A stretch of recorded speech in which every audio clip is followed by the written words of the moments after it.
This podcast is sponsored by nobody. Hey dudes, welcome to Splat from the Past, the only 80s themed horror and sci-fi show where things can get totally radical. Now, today I will be welcoming Eileen O Brien. Eileen was the cue card girl at Saturday Night Live from the early to mid 80s. She was there when, oh my god, there were some powerhouse casts on those shows when she was there. Oh my god, everyone from Eddie Murphy, Joe Piscopo, Billy Crystal, Martin Short, Christopher Guest, Randy Quaid, Anthony Michael Hall, Robert Downey Jr., and God, so many great people when she was there. And she's the subject of a documentary on YouTube. It's a mini 20-minute documentary called Cue Card Girl, and it's great. You learn so much about her in 20 minutes. It's a really great documentary. I recommend it. And we're going to talk about those days, and she's done so many great things in her career. She also worked at Letterman and worked for Dick Cavett, and being the horror nerd that I am, I found out she was assistant production coordinator on Pet Sematary too, and I haven't heard her talk about that in interviews yet, so I'm going to ask about that. She was also personal assistant to Christopher Reeve and George Carlin, and there's some funny stories there. It's going to be a great conversation today. I cannot wait. This may be the last show for Hot August Summer. I don't know. Tomorrow's episode has been rescheduled a lot. Hopefully it won't. But nevertheless, it's been a great month for interviews. I've got toe curlers coming up in September. And then I'm going to be super excited for Halloween October. It will be another great holiday season coming up. So yeah, here is my interview with Eileen O Brien.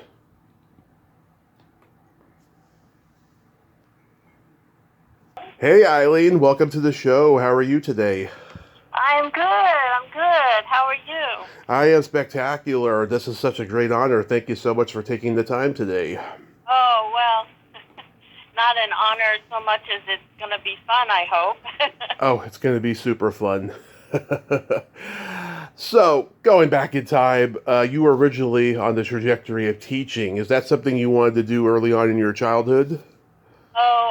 From as long as I can remember, I wanted to be a teacher. I used to torture my poor sister because I was, what do they call safety patrol in the elementary school means you got the badge and the thing, you wore this thing and kept kids out of school before they were supposed to come in. And so my position was next to the teacher's lounge. Yeah. And they had the mimeograph machine, the thing that was purple, and I used to go into the trash and pull out the ones that they'd thrown away for whatever reason and cut them up and torture my poor sister and make her take tests when she was a little kid, and she was 7 years younger than me. So yeah. I wanted to teach as long as I could remember, and that's what I went to. I went to college for. I went to the University of South Carolina, the other USC, as my husband's quick to say, and I got a degree in education, and that's how I got into television. Is that I really, really didn't want to teach in regular public school at the time. I was a real hippie chick, and I had studied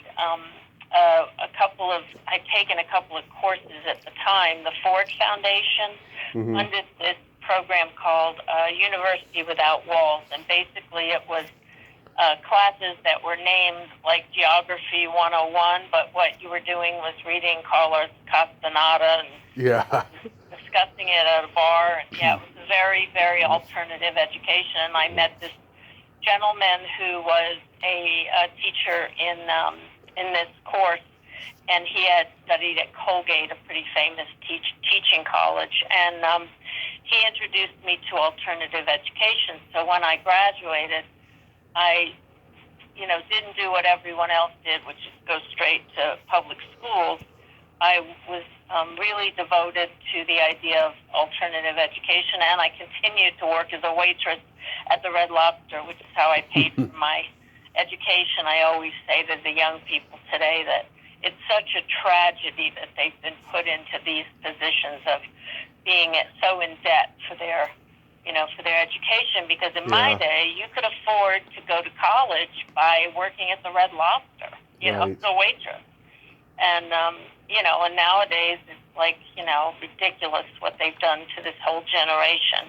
Breaks my heart. But anyway, I kept teaching. I kept working as a waitress before I would be a teacher at a public school, and there was a advertisement in the newspaper for a kind of open concept school called the Children's Community School that this couple were putting together. And long story short, I did get the position finally, and the reason they created it is because it was Ron and Joanne Shane here, and friends for life, and Ron was coming to Columbia, South Carolina, to be a director at South Carolina ETV, the PBS station.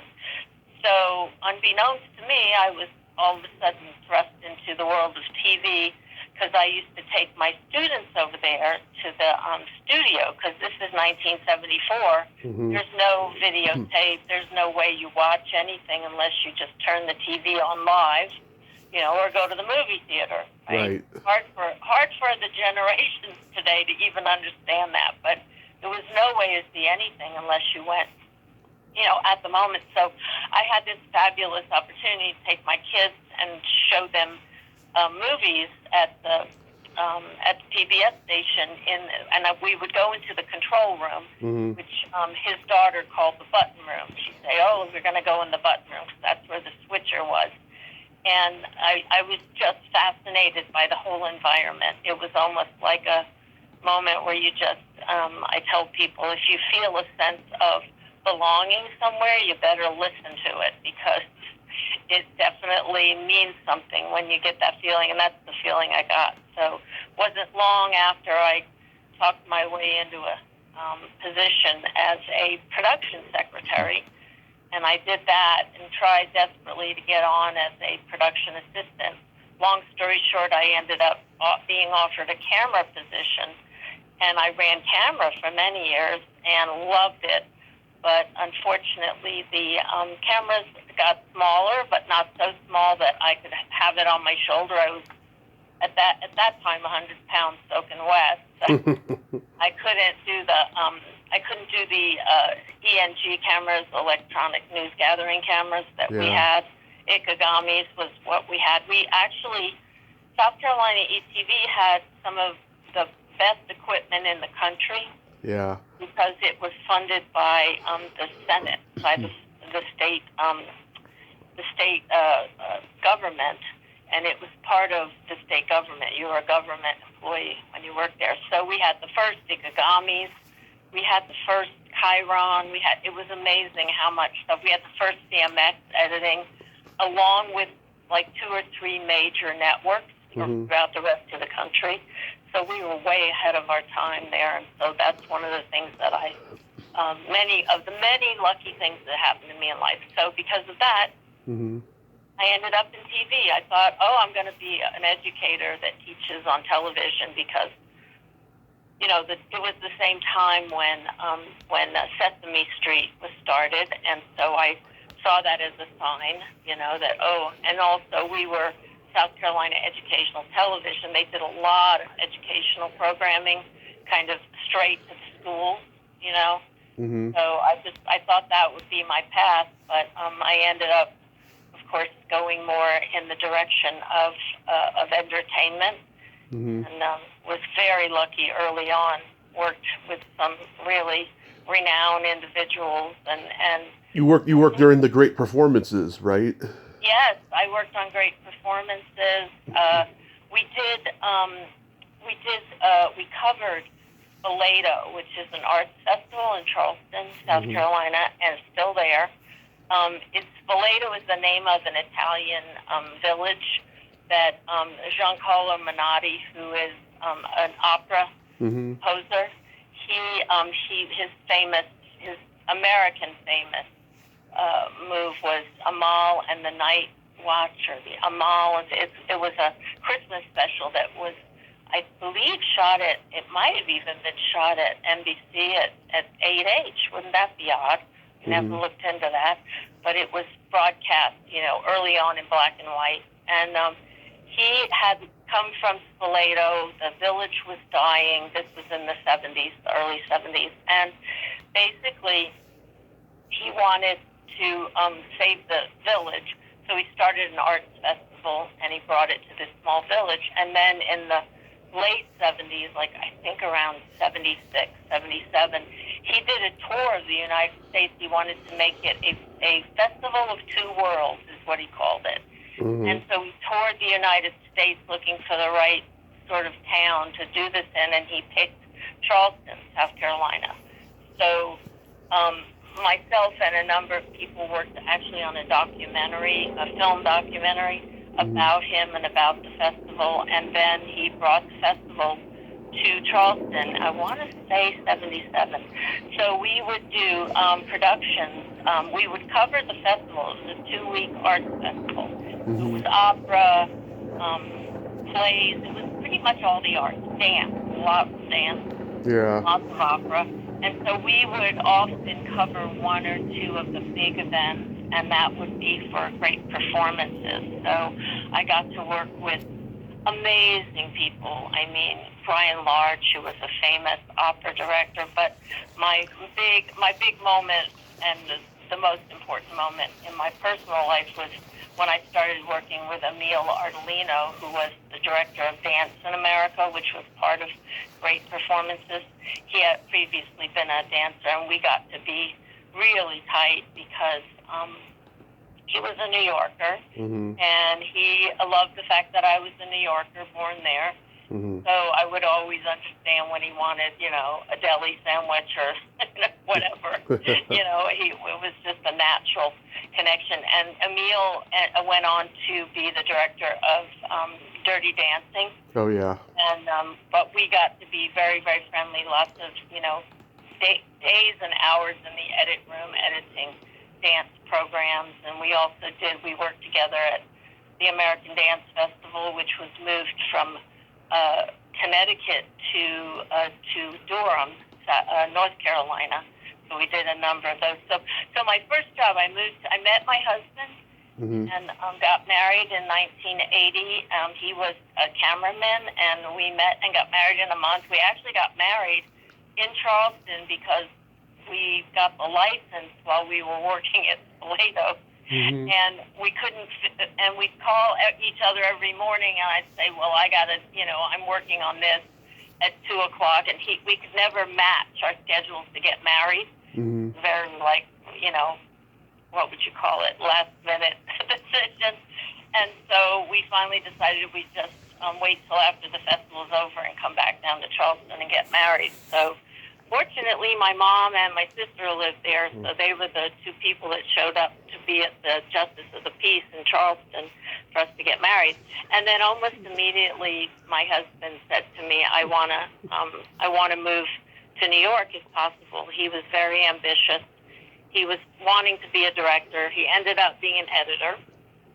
And I learned CMX editing, which I don't know if you know, it was the first computerized editing that was created. And CMX did for CBS and Memorex. It was a CBS Memorex kind of joint kind of partnership to create this new thing where up until CMX, the editing was all done either literally by splicing the tape as you would do in film, or you would do what they call a layoff, where you would have to roll something and lay it off to another machine. But there was no way to actually, how would you put it, be very specific about the edit. Mm-hmm. So CMX was the first form of actually, non-linear editing, because up until that moment, so I always tell people it's a little like, it's the difference between having how you have an audio cassette and you made a mixed tape back in the day. Maybe you didn't, because you have to be pretty old to remember those days. But between that and like a CD, or even like the difference between a word processor and a typewriter. So we were editing like a typewriter, where you had to go back if you made a mistake and start all over again. But then with CMX, you could actually insert, edit, and do all kinds of things that previously weren't possible. Anyway, so my husband was a CMX editor, and that's what took us to New York. So I'm trying to get to SNL, I know. Anyway. I wanted to ask you, in between that, though, you got to be Christopher Reeve's assistant. Oh, yes, that actually was like one of the last assignments I had at South Carolina ETV. And the bigger crazy story is in the little film that Yes. I was in charge of a scholarship program here in Denver for the Denver Film Society, now called Denver Film. They took the society away, which always throws me off because they still continue. You know how it is when you did something for all those years. But two of the students that I gave scholarships to came back years later. Both of them were scholarship when they were 12 years old. So it's Aiden Nelson and Violet Dempsey. Why am I forgetting their names? Because I'm half awake. SNL was the best job I ever had on so many levels, but mainly because I'm a night owl and not a morning person. Yeah. And even though it is 1 o'clock, I'm still kind of waking up. Yeah. So forgive me. But anyway, They came back to me, this was about 4 years ago, and said, hey, we know all these stories you tell all the time, and we want to make a documentary about you. And I went, no, you don't. What are you talking about? I said, it's a lot of work. I've worked with documentary filmmakers and made them, and it's hard, But they said, no, we're going to do it. And so they ended up making this little short that's been in a number of film festivals. Now it's, public on YouTube, and it's called Cue Card Girl. It started out as a longer film, and it was called Queen Eileen because it was my whole career, but we were told by a number of people to make it a short for festivals because the SNL part of it is, of course, the sexy story. So the story of Christopher is sort of, one of the key threads that run through this little short film, Cue Card Girl, that has brought me so much joy and has just had this wonderful impact on my life. In fact, why I'm talking to you is because of Cue Card Girl. Yeah. Because when it went public, a bunch of people contacted me and said, hey, will you talk about this? And the good news is that I'm retired. And all through my career, which I was at SNL from 83 to 87, and worked in television in New York all during the 80s. But, all since that time, I've been asked to talk about it. And I was very careful not to because I learned from Al Siegel, who was my mentor and who I did cue cards with. He's a pretty renowned character. He taught me, the importance of discretion and not blabbing about what you were doing and when you were doing it. I mean, I can't even imagine what it's like to work there now, where you've got phones that can record everything. Yeah. Because we were so conscious of not talking out of turn, kind of thing. But Christopher Reeve was coming to South Carolina ETV right before I was moving to New York, actually, and so I was assigned as his personal assistant. And I am a person who pays very close attention to fashion as well as film. That's sort of my thing is film, fashion, and having a good time, and food. I do love good food too. So film, fashion, and food. That's my 3 F's.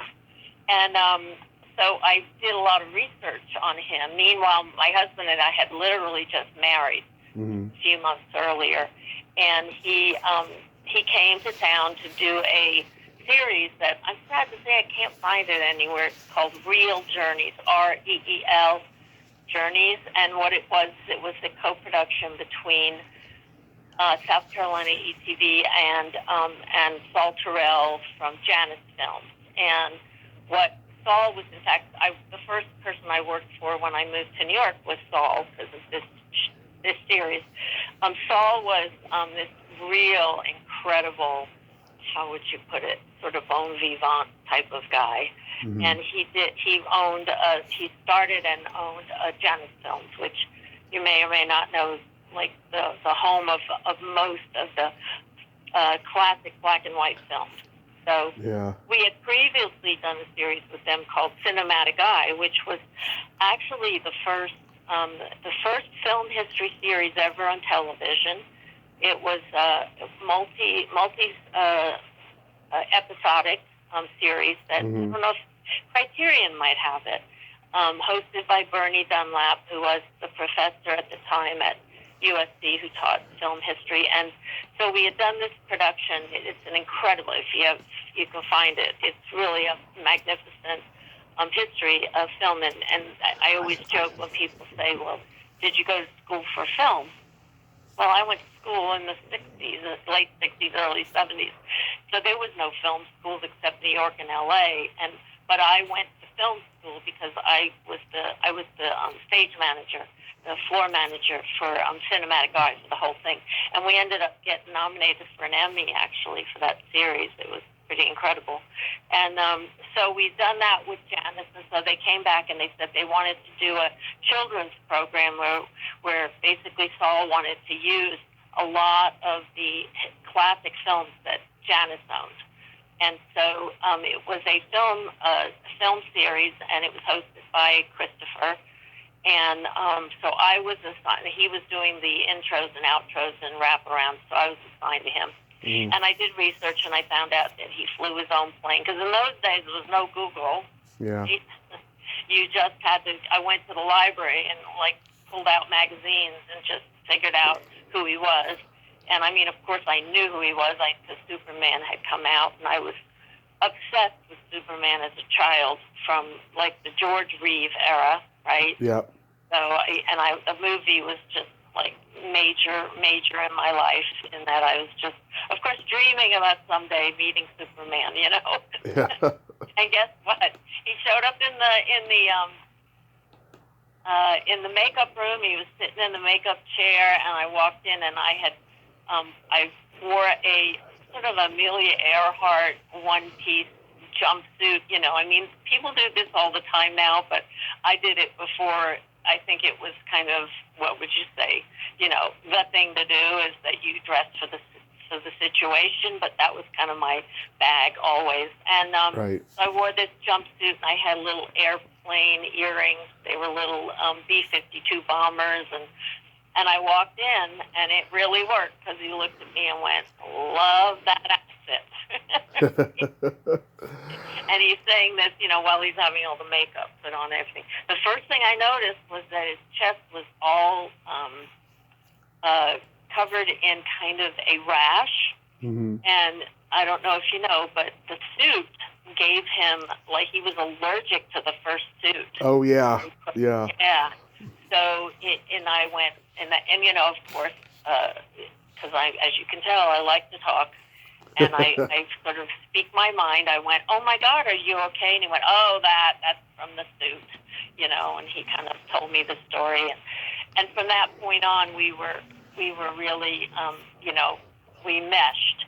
And so what he did was I went from just being an assistant to being the person who took him everywhere and did everything during his visit there. Because, okay, this is so Columbia, South Carolina in the 70s, right? Yep. They put him in the governor's mansion. So the guy wasn't in a hotel. He was in the governor's mansion. So he was kind of behind bars. You know what I mean? Yeah. Frustrated him to no end, because he was a very free person. Had wings, literally. Yep. I mean, and so he said no. And so he wouldn't let. They would say to him, "Oh, you're going to go to some big dinner," and and I was just a lowly production assistant, and he would say to them, "Eileen has to take me. Eileen has to be the one to take me." So, long story short, we get to which of course you can tell I don't make many stories short. Anyway, at the end of the week, we're wrapping up, and I'm driving him somewhere, and he turns to me and says, "Hey, I have my own jet," because he flew his own jet, okay? So I really had done the research right. And he had flown his own private jet to Columbia. And he said, what do you say you hop in the plane and go to L.A. with me for a while so we can hang out together? And I went, what? Because, of course, I was not expecting that.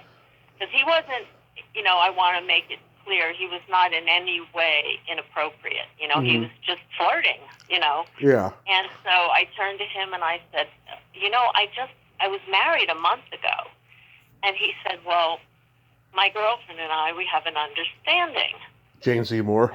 I'm sorry? Jane Seymour, he was going out with her at that time. Well, there was another girlfriend that was also his agent that I think he had children by. London. Yeah, he did have an English girlfriend. I know that, and he had kids with her. Yeah.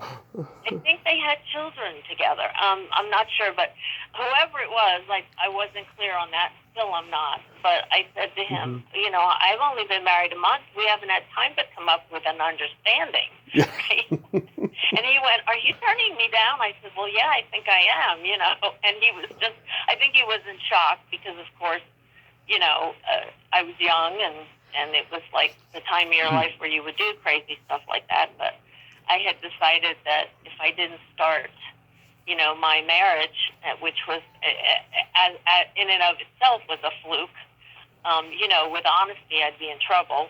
And which has served me well because I'm married 44 years now. Congrats.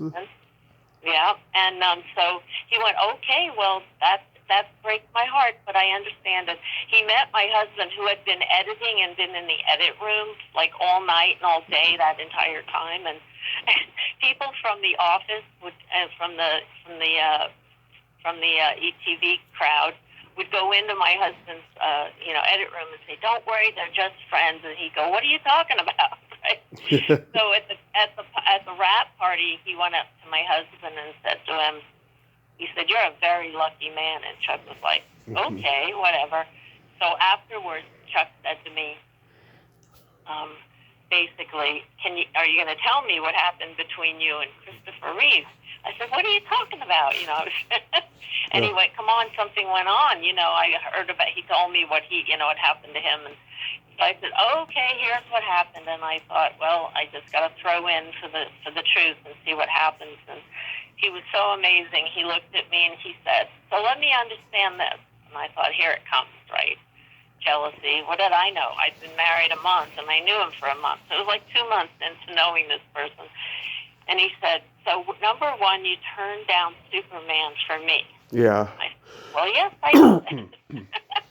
And then he said, "Number two," he said, "are you going to get over the fact that you weren't popular in high school? I was a real nerd. I never had a date the entire time." And he said, "Are you going to get over that?" And I said, "I guess I will." He says, "Now that Superman himself has hit on you, are you ready to give that up?" So anyway, but how it fits into SNL is years later he came, I think it was 84. It was early 85. Yeah, 85. And so all the guys on the crew, so, I ended up doing 2 cards at SNL from 83 to 87. So basically all the guys knew this story, because we all talked, stories all the time. And Al, who was, my real mentor and a wonderful man, was very famous for his stories until, of course, somebody showed up from the New York Times to do a story, and then he would just shut up. It was incredible how he would just, not at all share. He really knew the power of, of being discreet in the industry. He'd been in the business for years. He had held cue cards for, Sid Caesar and, all the early guys. He was in early television. So anyway, so we hear that Christopher Reeve, because sometimes you don't hear who the host is going to be until a day or two before you get there. And when you're on the crew, you are kind of not in the mix of any of the information that's going down. So much so to the point that I started in 83 and had no idea that from 81 to 88, pretty much the entire 80s, every single year there was a discussion about whether they were going to keep the show going. Right. I didn't know any of that. I mean, it literally took 10 years after when people came out with books to talk about it that I went, oh my God, I didn't know that was even going on. But so I didn't even know Christopher was going to be a host. And then I guess I came in like I always did, because I worked Letterman from Monday to Thursday, sometimes Friday, and then I worked SNL from Thursday to Saturday night, Sunday morning, right? Right. And so I came in and they said Christopher Reeve is the host this week. And the first thing you do on Thursdays is you do promos, right? So, hi, I'm Christopher Reeve and I'm hosting, So we write cards for that. So that was what I did. And everybody went, oh, all the guys I worked with. I was the only woman on the floor at that time. And basically they were, kind of making fun. Is he going to revamp you? Because it had been, oh my God, well, it had been at least 6 years. Because, it was 80 when I worked with him, so at least 5 or 6 years. So I walked out with the cards for the promo, and I started to hold them, and then I kind of walked up to him and said, hey, Christopher, when there was a little lag, I said, I know you probably don't remember me, but we worked together in South Carolina. And he went, oh, yeah, right, how are you doing? It was like that look on a face that you can tell they have no clue, right? Right. I went, I knew it. It was all just, a moment that didn't mean that much to him, which you could completely understand. Yeah. And so I just walked away, and they all went, so much for your story. And I was like, whatever. So I'm sitting there under the bleachers, which is where we do cue cards. Now, I don't know if they still do them there or not, but I would think.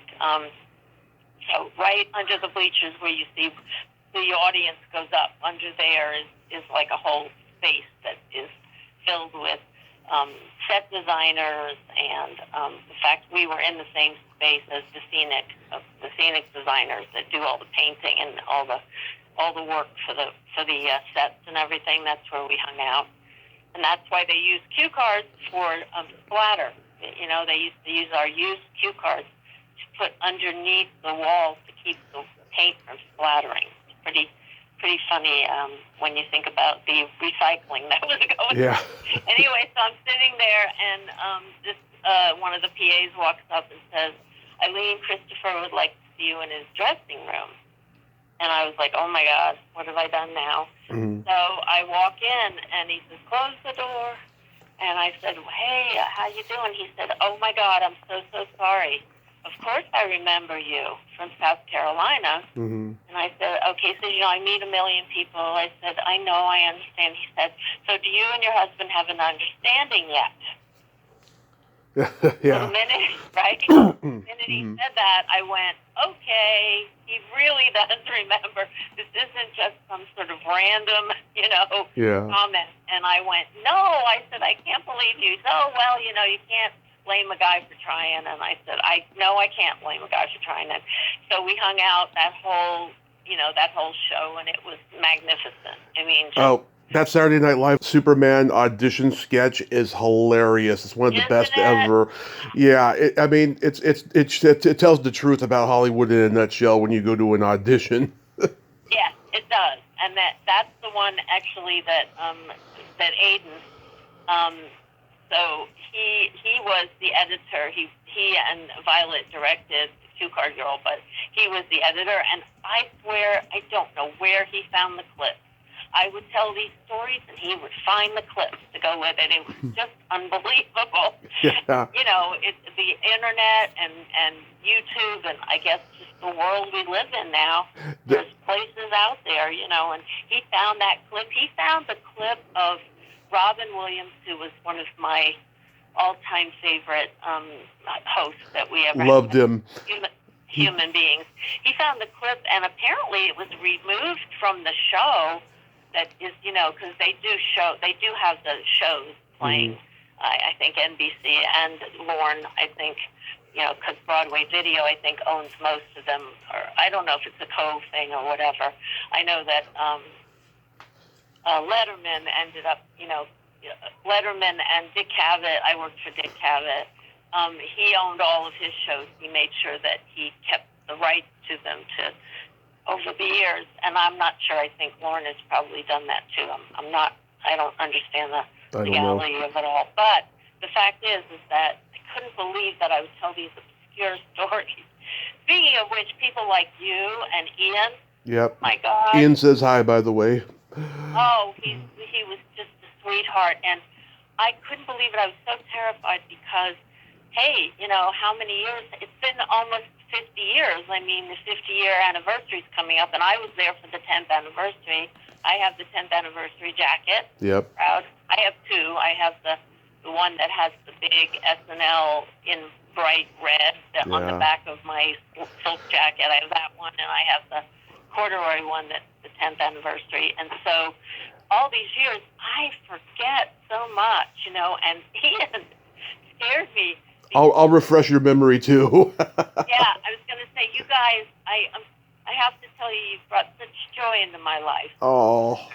Really, my pleasure. I love to talk about the stories and the people and the experience, especially to young people, because I never stopped being a teacher.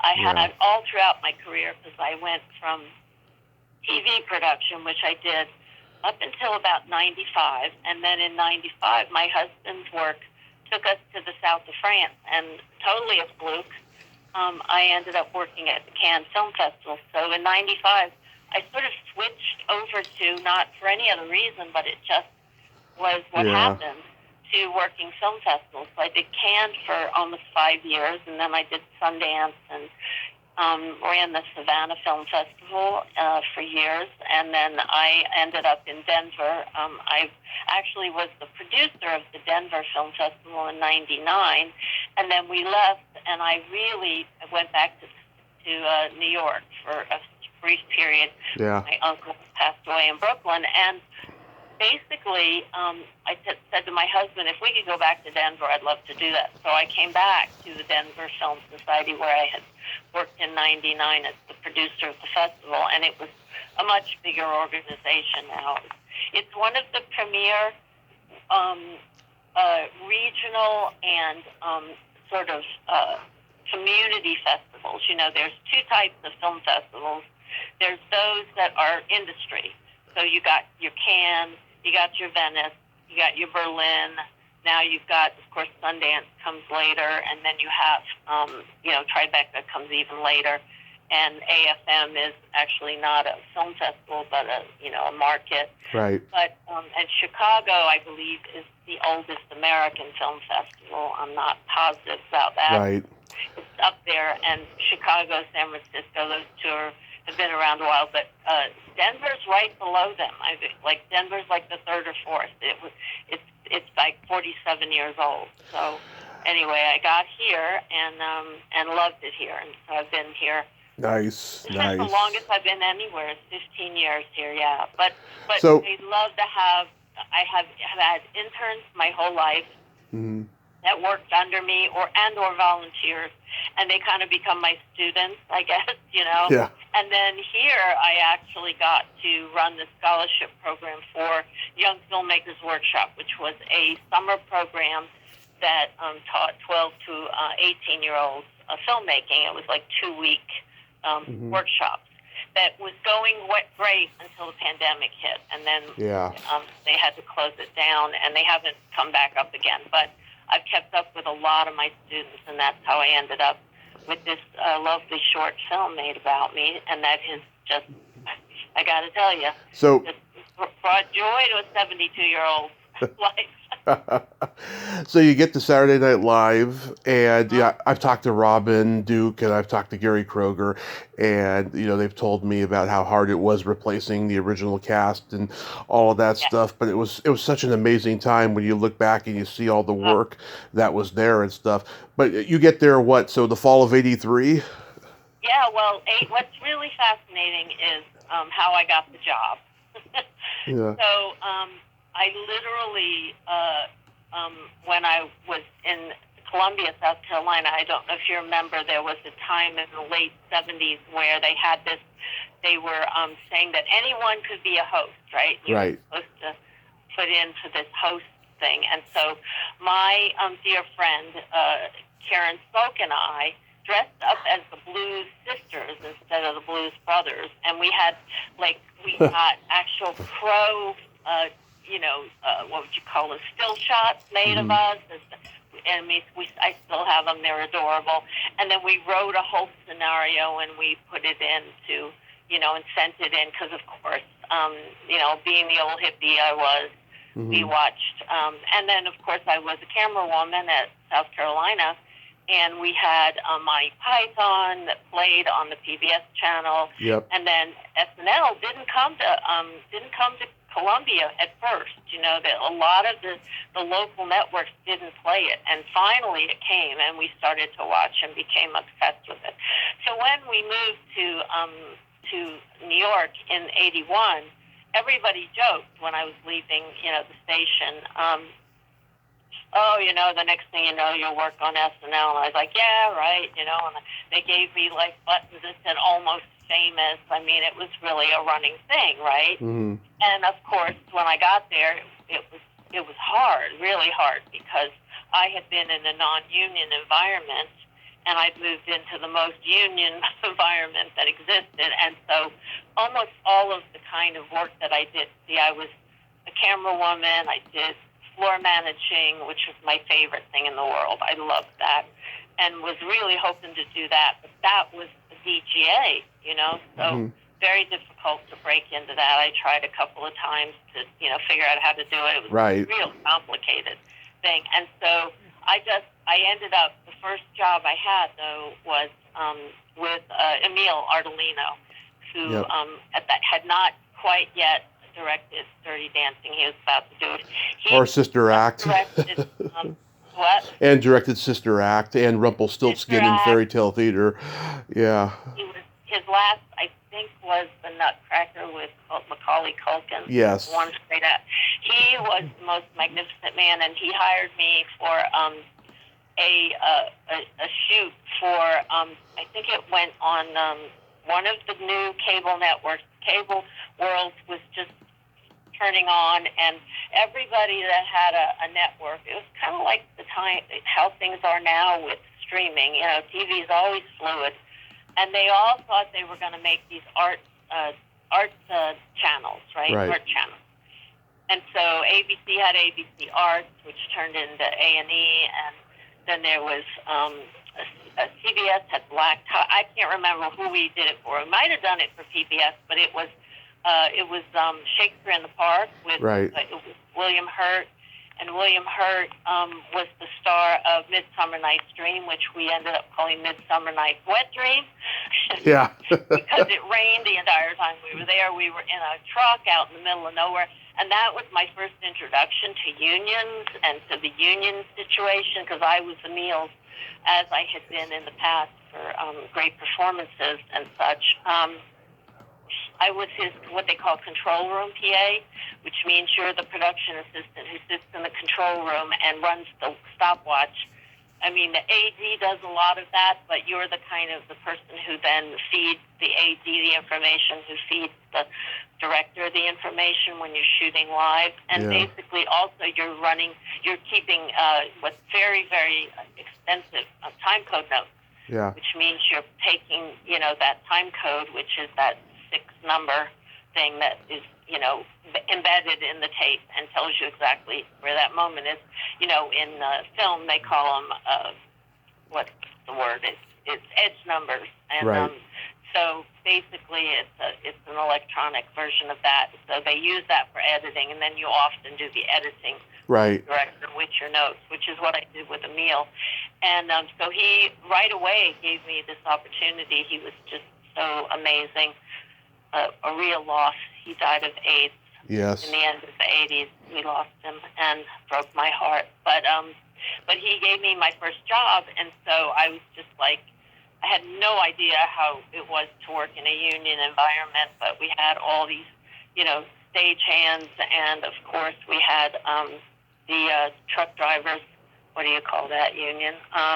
I know what you mean. Yeah. AFL-CIO. Okay. Yeah. So they were all there, and I learned, oh man, you can't touch this. You can't. There were all these rules, right? Right. That's when I realized I was kind of in deep doo-doo, because all the stuff that I really wanted to do, which was be on the floor, and, be a part of live, because I loved live television, always did. Right. So I basically started doing these PA jobs, and the first one was a meal, and then the second one was Robert Klein. It was Robert Klein. It was an HBO special called A Child of the 50s Yes. and the 80s. Yep. And I worked for Robert. I was a one-woman operation there where they hired me. And they were supposed to be an AD, and there was supposed to be all these other people.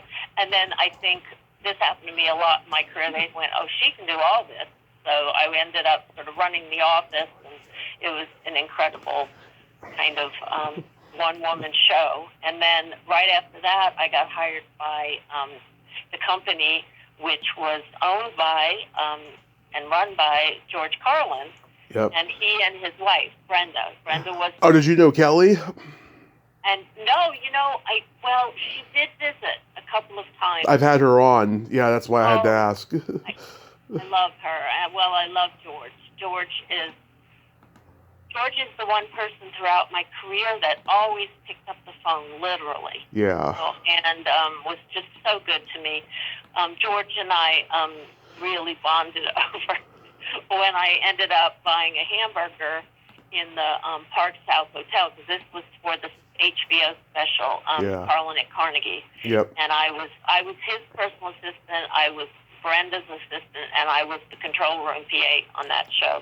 And George, I always say, taught me everything about how you deal with comedians, because, of course, he's the consummate stand-up comedian. Yep. And my job was to go to the hotel, which was Park South, right at the end of Central Park. And I mean, I'm a lower middle class girl, right? I've never been in a 4-star hotel in my life, right? Yeah. And I'm just starting out in New York. What the heck do I know? And I got there, and I would sit in the suite that was next to the bedroom, waiting for him to wake up every day, and whatever he asked me to do, like type up notes. And because what he was doing every night was he was going to all the different clubs to see all the people that were performing, because these are days when you didn't have access to people's act. Else, you had to do it in person, right? Mm-hmm. Right. And so by the third or fourth night, he was going out to Jersey. There was a number of clubs, famous clubs in Jersey. And he would tell me all these wild stories about how they had pictures of the Pope on the wall. They were very, very, very soprano-like, is what I guess now I look back on it. Right. And he'd say, I was at such and such a place in New Jersey. And I was like, because he would wake up later and later. So I'm sorry? Oh, I was going to say, he hosted Saturday Night Live in '84, and he did this great sketch where him and Billy Crystal are father and son cops. And I told Kelly, she didn't remember the sketch. I said he should have won an Emmy for it because it was a dramatic piece. It was wonderful. Were you there when he did that? Yes, and because I think that was the show. Was that the Thanksgiving show? Yes. Because he put me in the sketches, so I would get paid extra. That's the kind of person he was. I mean, Frankie Goes to Hollywood was the musical guest.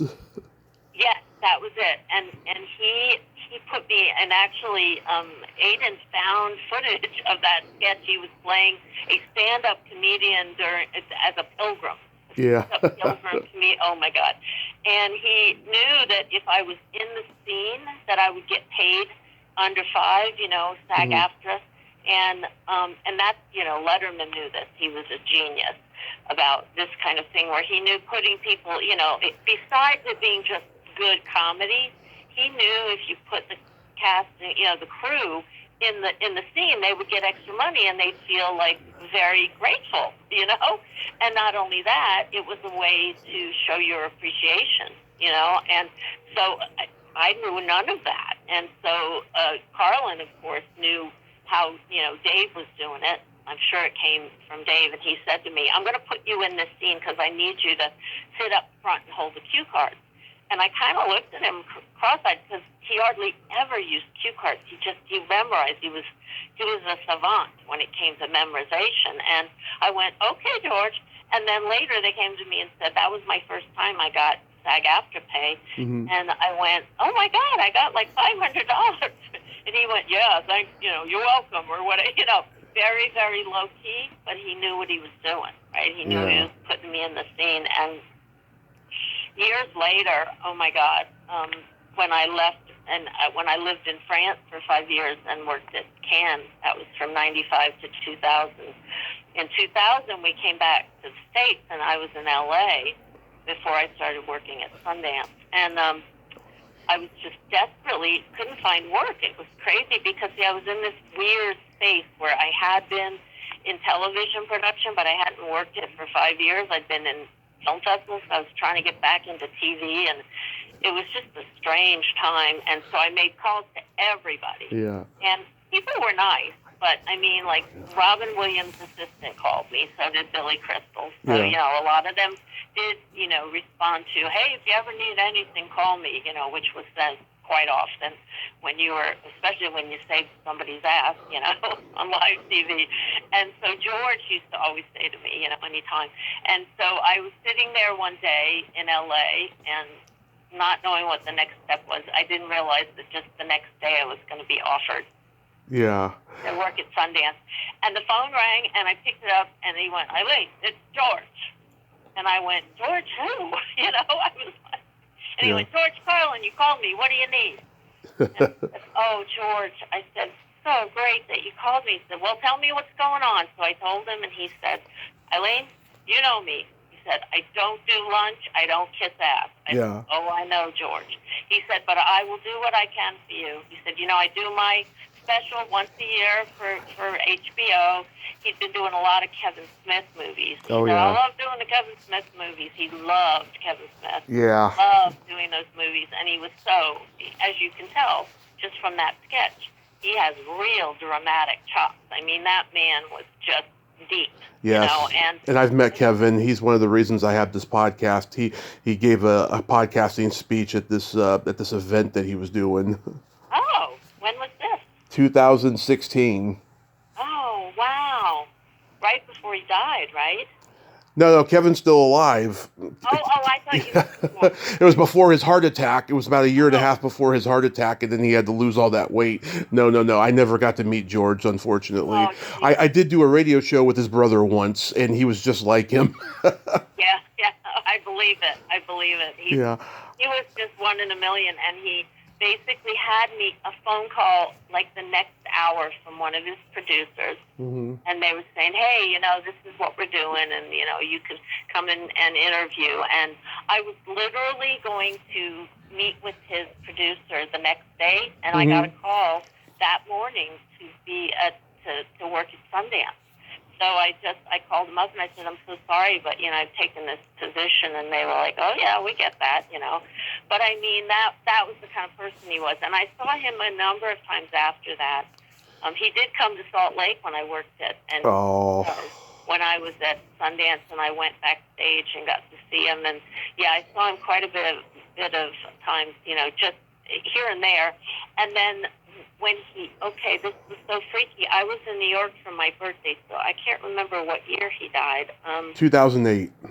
2000. I was going to say, I thought 17. When you said 17, I thought, No. Anyway, so I'm in New York for my birthday, and my girlfriend is taking me to Carnegie Hall, of all damn places, to see a musician for my birthday. And we're in the cab, and this was just when the cab started having TVs in the back. Mm-hmm.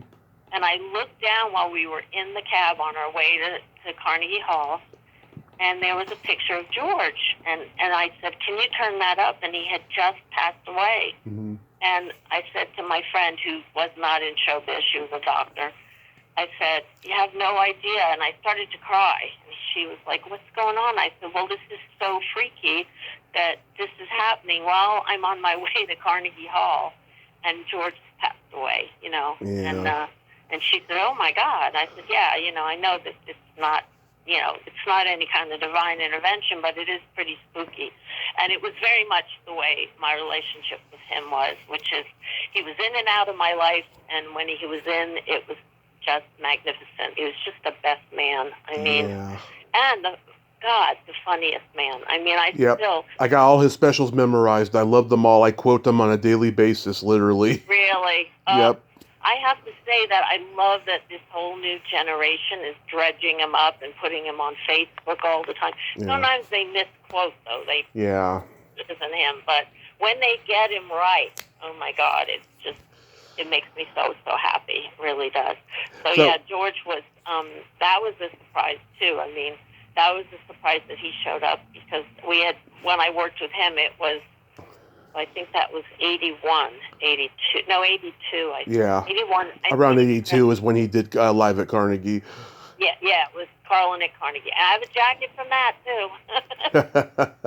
One of my prized possessions, yeah. So I got to ask you about hosts on Saturday Night Live. Were you there when Brandon Tartikoff hosted the premiere? When Brandon Tartikoff? Yeah. Yes. That sketch where him and Eddie are wearing the same outfit kills me. I don't think Eddie knew that was going to happen, because he's trying so hard not to laugh in that scene. Yes, well, yes.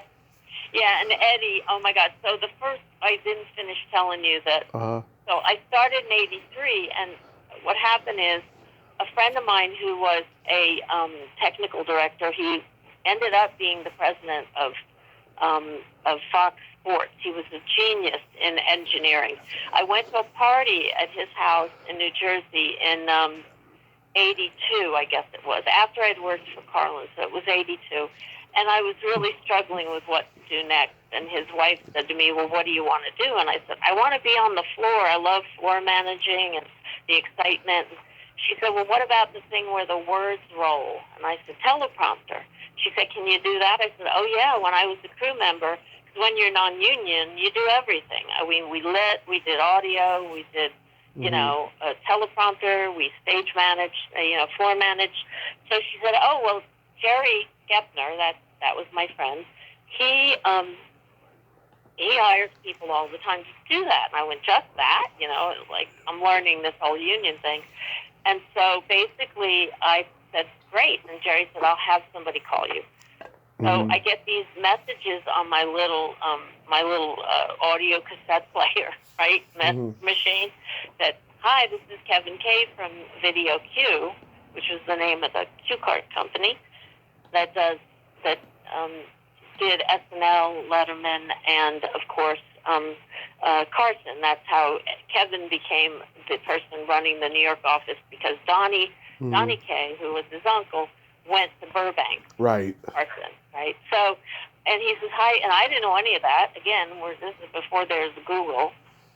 He goes, this is Kevin Kay with Video Q. I understand you want to work, cue cards at SNL. That's what he said. Yep. And I went, who is this guy? So I thought it was my friends in South Carolina punking me. Because every now and then they do these weird things, hi, this is Francis Ford Coppola, and joke and leave these messages. So I didn't respond. So he called twice more, and he said, this was in August, September, and of 83, and he said, listen, do you want to talk to me or not? Please. So I call him back, and I go, who are you? And he goes, Jerry Gepner gave me your name. And I said, but that was for teleprompter. He said, well, in the summer, when SNL's on hiatus, we do teleprompter to make money, to keep people employed, right? And so I said, oh, okay. And he said, but our real jobs are cue cards at SNL and Letterman. And so he said, do you want to interview or don't you? So I literally went from sitting in my apartment depressed to 8H in the bleachers interviewing with Kevin Kay, and classic 20-year-old, late 20s. I practically talked my way out of the job, because I said, well, I don't know, I have a bad handwriting. We can teach you that. Do you want this job or not? So I went from that moment to about a week later, they started these pre-tapes for Eddie Murphy, because 83 was the year when he had just finished, I can't remember which movie was the first one, but one of the movies that made him a movie star, right? Probably Beverly Hills Cop, I think. That was 48 Hours was the first one. Yeah, that was it, right. So he had just become like a movie star. And what Dick Ebersol knew, Dick, who was the producer the year I was there. He started the year before, after Gene Domania, but that was who I worked with mostly. I worked with Lauren just a couple of years. And basically, what Dick realized was, for the first time ever, they could not live, and this goes back to the fact that I didn't know the show was in dire straits, but if they had had SNL that year and not had Eddie, it would have been the end of it. And so he knew that, and he knew Eddie was going to be busy doing other movies. So he had them pre-tape. We did about, I want to say, 10 sketches. We did pretty much every Eddie sketch that existed. We did Mr. Robinson. We did Hot Tub. Gumby. Velvet Jones, probably. Yeah, we did so many sketches. Well, see, that was perfect for me because, of course, I was brand new. And Kevin sent me out there for, it was Mr. Robinson. Yep. And I was, I'd run camera for years. I knew how a camera worked, right? But they said to me, okay, when you do into the camera, you do smaller cards and you hold them right under the lens, to try and make it look like you're reading into the camera. Like everyone that, does talk shows, pretty much almost everyone uses cue cards, in New York anyway. And, they do them different ways, like Seth Meyer has it above the lens, and, but this was the way we did it at SNL. And so he said to me, hold it as close to the lens as you can, right? And so the first thing I did was put it right over the lens. I mean, literally covered up the lens. And Eddie looked at me and said, yo, girlfriend, what's wrong with you? If the lens can't see me, if I can't see the lens can't see me, And I went, I know that. And I freaked out. And I said, I'm so sorry. And he said, don't worry about it. He laughed, and he said, we're going to have fun together, aren't we? And I said, oh, yeah. And, you're never going to do that again, are you? I said, oh, no. And that was it. That was my first experience holding cue cards was for Eddie on Mr. Robinson. And we just got to be very, very, very friendly. We loved leather, okay? Of course. We all know. So, and I love boots, and I love leather jackets, and so I would, every week I would have a new pair of boots. So we shared a lot about clothing and fashion and such, but more than anything, he was just a genuinely kind person, very, very good soul, just not at all self-centered, and you would have thought he would have been, because he was he got that way as he got more famous, but at that time I heard he was very thoughtful and curious, young. He wanted to learn about the business. Yeah, he was the best, and in fact I held cards for him at the MTV Awards, and he was hosting the second one. I did the first one. We did these giant cards at Radio City that were called awards cards, is what we called them, because they were these huge cards that you did in the middle of the theater. And to be honest, they still work better than teleprompter, because they all look like they're staring into the void. That's what cue cards do, is that people don't look like they're staring, They have, because there's movement to them, by the human and by the reading of them and all. And so I did cue cards for him a couple of years later for MTV. And he started bitching about me middle of the damn show. And I said, I ran up and went to the stage and said to him, hey, don't do that. You know what you're going to, you could ruin my career and you don't have anything to lose. I'm sorry, I was just making a joke. I said, well, don't make jokes on my account, because he hadn't read them ahead, because he was such a genius. Yeah. He really didn't need to read ahead usually, but the big cards were harder. They moved strange, Yeah. You had to really get a rhythm going with them and everything. But no, he was a fine human being, and I, to this day, so appreciate the time I got to spend with him, because he was really, I always say, it's so true. You can smell talent. You can smell it. You feel it. And there are certain people that I met them and I go, wow, this person's different. That the other people are talented, but there are certain people that have this sort of, I don't know how to describe it. It's like they're in another level. Mm-hmm. And him, Robin Williams, George, there were certain people that you just, and see, I had no sense of it because before New York, I had worked with a couple of celebrities, you know.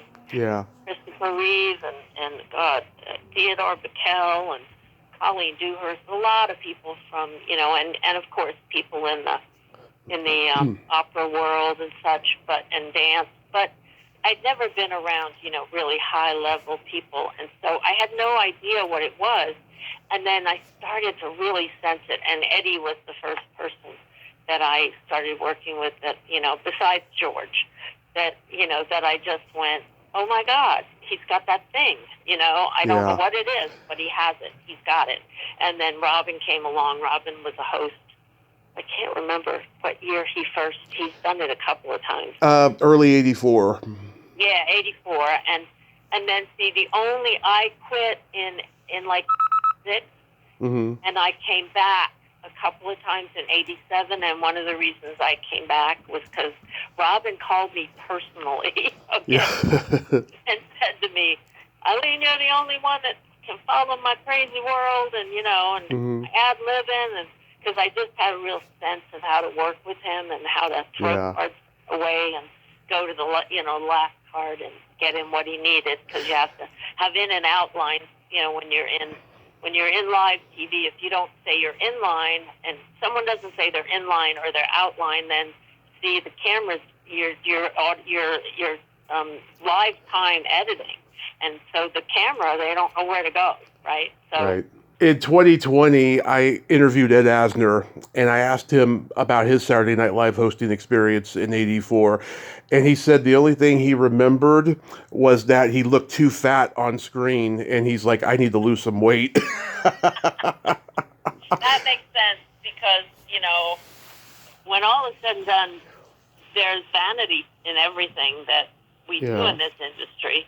I mean, I feel that way myself these days. I look at pictures of myself and I go, what happened to that 100-pound woman? But that makes sense. He was not, how would you put it? He's not approachable. He's not warm. I know. I got that from him. No, but he wasn't mean or anything. I mean, there's some that can be out and out mean, but he wasn't that way. He was just very distant. You could tell. Well, I always said to people, and see, I didn't know at the time when he came that he had previous what do you call it? Oh, geez. You know, when you're improv, excuse me. Oh, yes, he's one of the early Second City guys. See, I didn't know that, because the biggest nightmare for us was when movie stars came, that had not had theater or live TV or not just live TV, but any kind of live experience, you know. So if you get your, like Angelina Jolie, she was the last person I held cue cards, her, and, you know, when I was on staff. And then what's his name that was the manager of Billy Martin? Billy Martin and Angelina Jolie, and both of them were just a nightmare because she was a movie star. She had never done theater. Right. And anybody that doesn't have an experience of being in a live environment, you know, because movie sets are so different now. Since then, I've worked on a number of movie sets at Cemetery too. I did that. I wanted to ask about that because I'm a horror fan. yeah, I'll tell you all about it. It's really cool. I actually did that film and worked that film because I'm terrified of horror movies. So we're not going to be able to talk much about horror in general. That's fine with me. I did it with the thought that it would sort of, how would you put it, cure me of my fears, and instead it just made them worse. Yeah. Because, I mean, I was on the set when they burned the attic, and, you know, I'd sit lunch with the woman with the shard of glass in the side of her head, and, you know, I was around all of that, and it didn't make it easier. It actually made it worse, because it just sort of reconfirmed to me that while it is fake, there's still a lot of real shit happening there. You know what I mean? Where somebody really is sort of suffering and in a fire and almost about to burn to death. Now, of course, we know that they're hopefully controlling it. But Mm-hmm. yeah, it was. That was a real trip, I'll have to tell you. And you know that Mm-hmm. actually Stephen King didn't write that one. I know.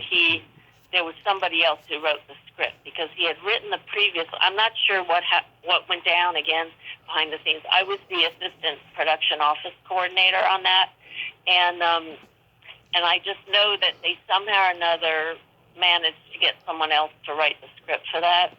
Yeah. And Mary Lambert was the director. She was a really interesting woman. Mm-hmm. She had directed all of Madonna's early videos. And the Go-Go's. Yeah, she did the music videos. She did all of the big ones. Yeah, and so she moved on to. She's done a number of films since then as a lead director. I think this might have been her first feature, but I couldn't swear to that. Yeah. But yeah, it was a real interesting set, to say the least. The first Pet Sematary, I believe, was her first. Oh, what did she do the first one? Oh yes. Oh, I didn't know that. Okay, I'm sure you know. I didn't realize that. So yeah, 'cause she was pregnant at the time. Yeah. So that was a challenge, to say the least. But I mean, not a problem. Just a challenge for making sure she was in the right place at the right time and safe and all that. But yeah, and it was my first feature film that I worked on. I've done a lot of documentaries, documentaries previously, but I'd never done a feature. You were like, film is not for me after that? You what? Were you like, film is not for me after that? Yes, it was. Well, here's the deal. Mm-hmm. Okay, so television is really grueling, and it's day and night and all those same things, but there's more of a schedule, and you own more of your life. And on Pet Sematary, too, I was literally away from my husband, every single day for 4 months. And and the people that I worked with, it was all shot in Atlanta. Before Atlanta became the hub that it is now. Right. These two guys from, what was their names? They were two special effects guys.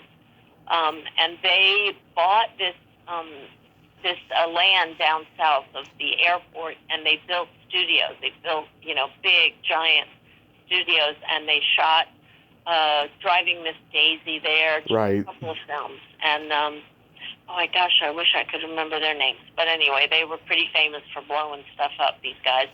And then right after that is when they started to use it for I'll Fly Away, which was a TV series, and a couple of things. And then that's when they did Pet Sematary 2 there. So most of the crew was flown in from L.A., okay? And so the cast and crew were flown in from L.A. There were some locals, like myself.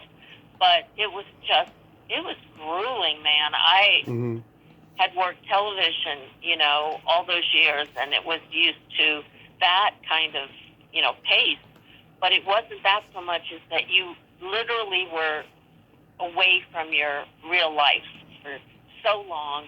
And I saw, unfortunately, a lot of people suffering personally in their lives, lots of divorces and all kinds of, scenes where, you could tell that their personal life was blowing up while they were trying to, keep their job. And I don't know, film sets are hard, man. I really respect people who do it, but it is not an easy life. You have to really be one with it. You know what I'm saying? You have to say to yourself, this is what I'm going to do. I'm going to be gone for like 4 months, and I'm not going to see my children, and that kind of thing. I mean, it's a little bit easier now, I think, in the sense of you got so many ways to communicate. Mm-hmm.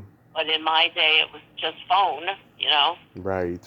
And I got home after it was all over and said to my husband, you know what, I don't think I want to do this anymore. I really am, just not feeling it, with feature films. And right then and there, that was about 95, well, it was the early 90s, but not long after that, my husband was the first marketing person for Avid, which was the first nonlinear editing system. Yeah. And he was traveling the country.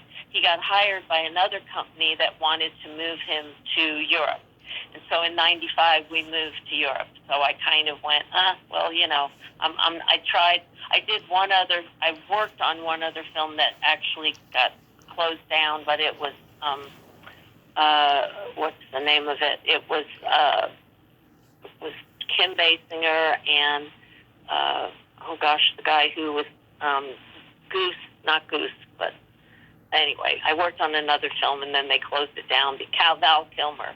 Val Kilmer was in it, and for some reason he was running over or something, so they closed this down in the middle of it. So I started on that, and then that's right about when Chuck got offered for us to move, and we ended up moving. That's when we moved to the south of France.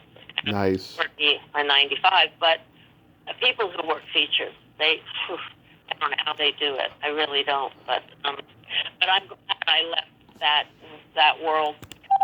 I wasn't ready to be somebody who, threw my whole personal life to the side for my career, and that's what it requires a lot of.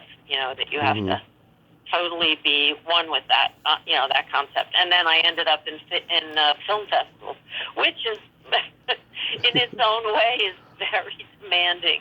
It is a really full time all the time. But like, for instance, Sundance, which I worked there as the filmmaker liaison for documentaries in competition and jurors and such. I ended up running that department, and I'd have all these young women that would show up, and I'd say, the festival's only 2 weeks, so you can sleep when you get home, but also don't kill yourself over this, because it's so easy to just go 24/7, and I learned that kind of from features, but of course features go for months, right? So I don't mind the 2 weeks, 3 weeks it takes to do a festival, but it's the same feel, though. You're in this team, and you make families. I mean, still the women that I worked with in '99 at Sundance are still some of my best friends, and still we're in touch, and that kind of thing. But not features. I'm not a feature fan. I've been working on them. I love to watch them. I wanted to ask you, when you were at Letterman, you were there when Andy Kaufman and Jerry Lawler had the feud. I was. It was terrifying. He was banned from Saturday Night Live at that time, too. Yeah, and I didn't really, this is the thing, like, I look back and I realized, we had so little information compared to today.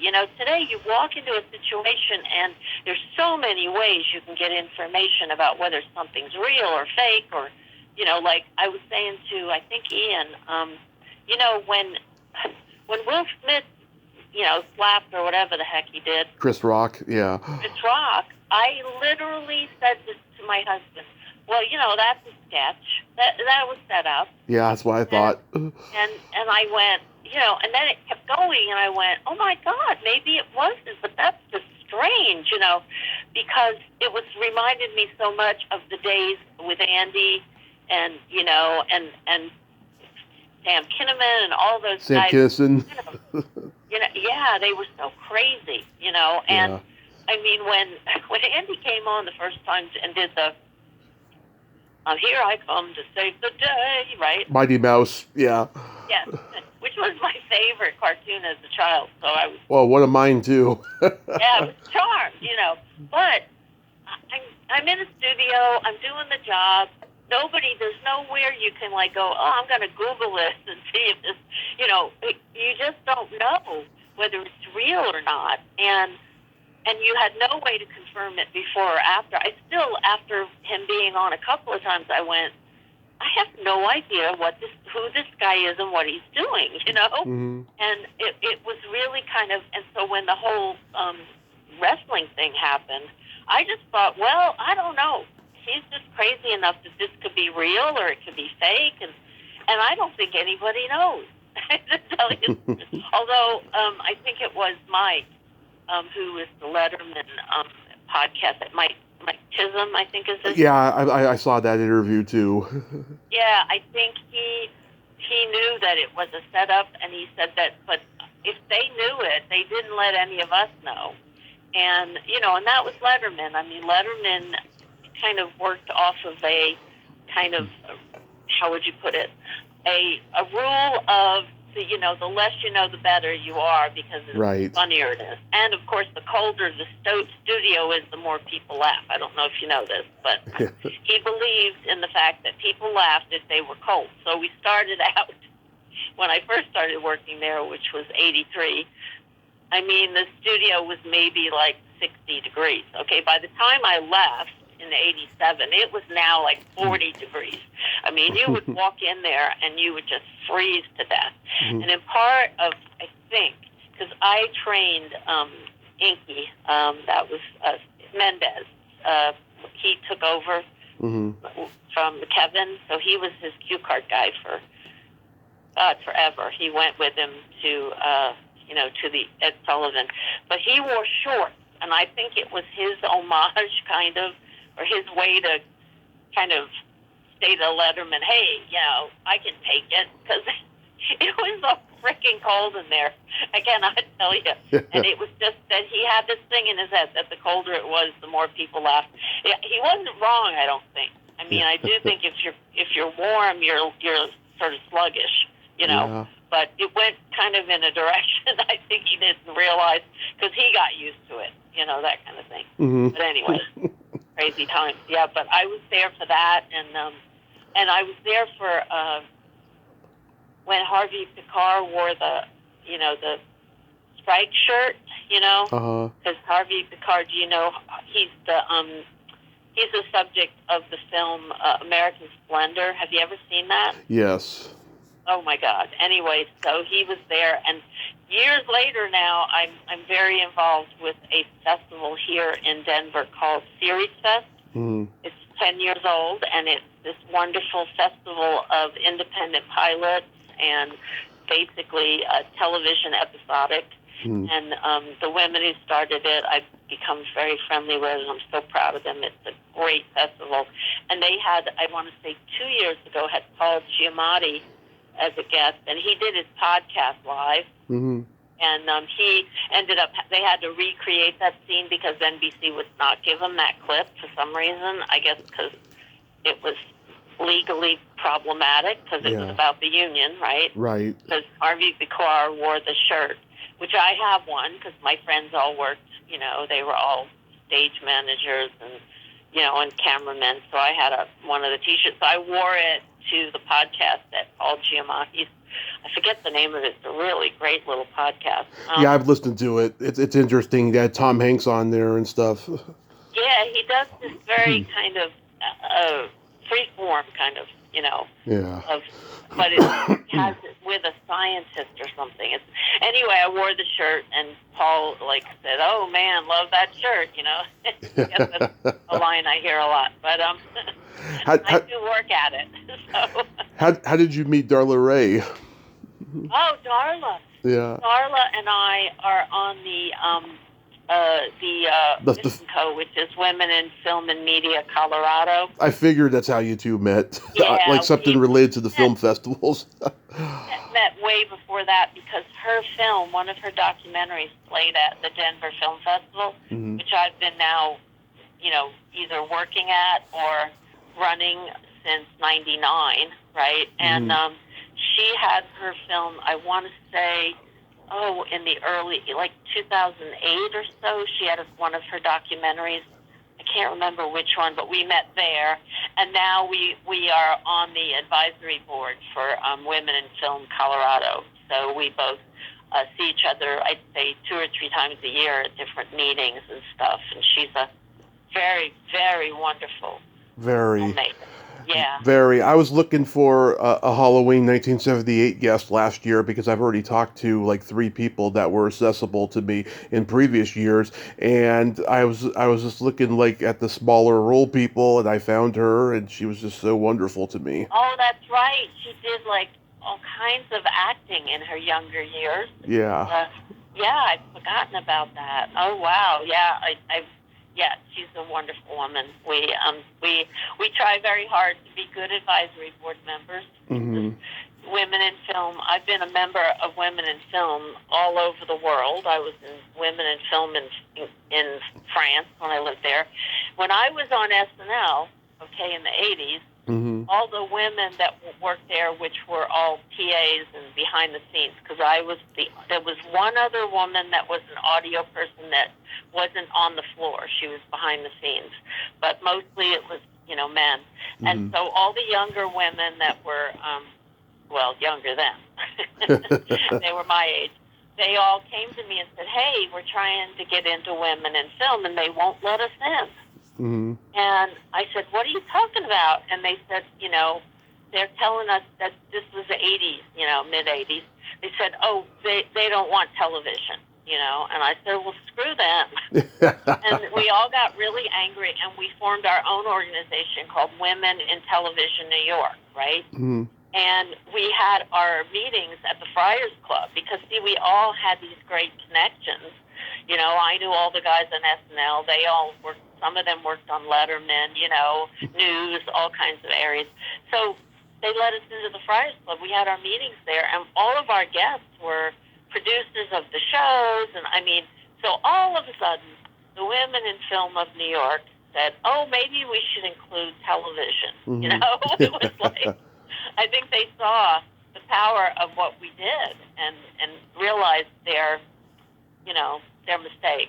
But all of Women in Film did that actually in the 80s. They all, moved into letting women who were in any media part of it, but it used to be very exclusive and just film, Right. So anyway, so that's how I met Darla. But yeah, we've been involved together with different activities, and I was on the board of the Colorado Film and Video Association, which was when I first got here in 2006. This time around, I ran the film festival in '99, but this time around I was the director of membership and volunteers. So, because it was a real great gig for our business, it was full time and it had health insurance. So, they said to me, "You've never done this. You've always worked on the artistic side." I was an artistic director at the Savannah Film Festival. Yeah. My dad, yeah. And they went, why are you doing this? And I said, because it's a full-time job with health benefits, and I can learn how to do it. And I did. I got to be very good at it. I did that for 10 years and retired not retired, but quit to take care of my husband who got ill. And in 2016, and when I quit, actually, they created an endowment in my name, and they raised $40,000 from members and volunteers for a scholarship every year for the young filmmakers. So that still exists. And we're doing all kinds of scholarships this year at the Denver Film Festival in November. Love it. That we're going to use the money because the program itself doesn't exist anymore. So during the pandemic, everything went, as we all know, south. And I'm just glad it's back. People are back up and running. Yeah. I really thought it was the end of the world as we know it. Yeah, same here. Wow. Especially with theaters. If you're a person who... Because, when I moved here in '06, a few years later, we bought a building and we now run a year-round theater, okay? An art house theater in Denver called the C Film Center. Named after John C. He was the CEO, founder of Starz, the cable network. And he gave us the last $6 million, and so we gave the building his name.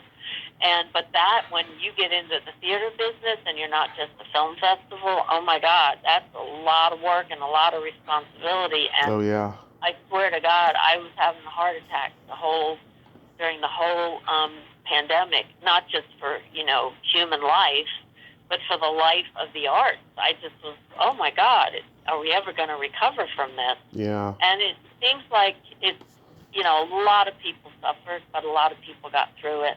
And to me, that's just a miracle. It is. So Q Card Girl is available on YouTube. Do you have anything else upcoming you'd like to promote? Oh, no, I'm just excited about festivals, the Denver Film Festival coming up. That's in November, and that's always something I've continued doing, and this is something I did at the Santa Fe International Film Festival for 10 years. I love them. For what it's worth, they have a great little festival, and they also do podcasts, and I was on 2 of those podcasts with Castle CRC, who's my friend, and he's the host of it, and they do a just wonderful job. I mean, and what's really wonderful about Santa Fe is that their board is pretty much filled with Native Americans. Right. So Gary Farmer and Wes Studi and all of those guys.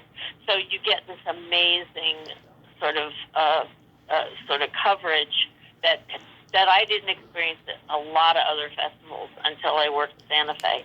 So I do Q&As and interviews for them, and I do that for Denver. That's what I live for, is to go to a festival and interview somebody and to do a Q&A, because I love Q&As, because I really feel like that's my talent is, and I realized this when I was talking to Ian about cue cards. You know, cue cards is the closest you can get to being on camera without being the talent, right? Because you're there for them, you're supporting them, you're basically keeping them on track, helping them, that kind of thing, which in a way is being a teacher, you know. Yeah. And so I realized that also Q&As is the same thing. When you know, when a filmmaker gets up after a film is screened and they're terrified or they're, you know, excited or whatever, it's great to be the one that kind of helps them move into that experience of the audience interacting with them. And I love to do, you know, I'm like a Phil Donahue, you know, I love to run into the audience and get the question and you know, and make a conversation go in a positive way. In a strange way, all of that is kind of being a teacher, you know? Yeah. You're not really taking the spotlight, you're there to help somebody else have the spotlight, you know? Yeah. And that's pretty much been my career, is, you know, trying to be the person who helps the one who is in the spotlight. So for me, when the Cue Card Girl ran at Denver Film Festival, I got to walk the red carpet for the first time, and I've been in film festivals for 25 years, and it's the first time I've ever walked a red carpet, and it was so spectacular because, of course, I'm always the one helping the other people down the red carpet. Yeah. So I realized how exciting and wonderful it is. It was nice. It was a way to kind of put a cap on my career and realize, you know, what it was I was helping other people do all these years. So that's been very, very gratifying. That is so wonderful, Eileen. So I always like to tell jokes at the end of a podcast, and I heard you say on the Letterman podcast that you're comfortable with dirty jokes. Oh yes, for sure. Okay. Well, Robin, you know, apologized to me for making so many dick jokes. And I got him on that one. Love it. Okay. What kind of meat does a priest eat on Friday? I don't know. I should know this because I've been reading some really, really bad, what do they call them, dad jokes lately. Sounds like a bad dad joke, so you have to tell me. None.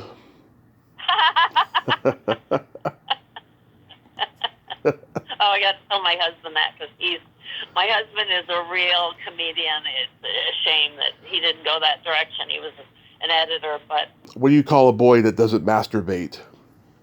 Boy that doesn't masturbate. Sad? I don't know. Everyone guesses that one. No, a liar. A liar. Yes, true that. And why did the blonde have a bruised belly button?